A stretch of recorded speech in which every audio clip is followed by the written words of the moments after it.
And I give the call to the honourable member for Dunkley. Thank you, Mr Deputy Speaker. Last night was my first budget as a federal member of parliament, and it showed just how we, the Turnbull Coalition government, are making the right choices for a responsible government. This budget will improve the lives of my constituents in Dunkley, increasing the standard of living, amenities available, and delivering on the commitments that we made to the Dunkley community when I was elected.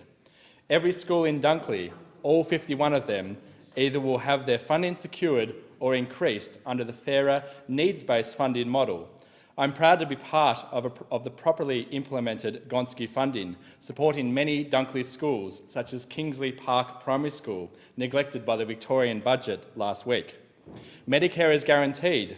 The NDIS, much anticipated on the Peninsula, will be fully funded. I have seen the anguish of so many families when I have met with them about their fears that there would be no one to look after their children when they passed away. I can now reassure Henry, Marie, Norman, Joy and so many others that the Turnbull government has heard their concerns and acted upon them. The federal budget will return to balance by 2021 by ensuring that we, as a government and as a country, live within our means. We have an obligation to the Australian public to govern responsibly, and we will do exactly that. The tax cuts for small business has a huge impact on Dunkley, where over 16,000 small businesses will benefit, in addition to benefiting from our extension of the small business write-off for 12 months. Additional money has also been unlocked to give funding certainty for homelessness services. $375 million is the latest contribution towards looking after Australia's and Dunkley's most vulnerable people. The Roads to Recovery program carries over funding for many of my election commitments, and I am pleased that this will be continued.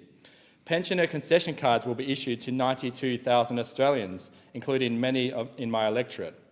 Mr Deputy Speaker, this budget ensures that we are in a good place as a nation going forward.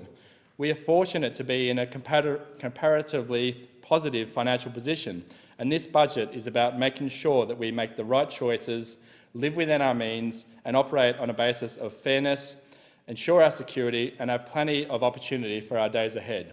Thank you, Mr Deputy Speaker, and I look forward to serving with this coalition government my constituents in Dunkley as we implement this budget. Thank you. I thank the honourable member for Dunkley, and I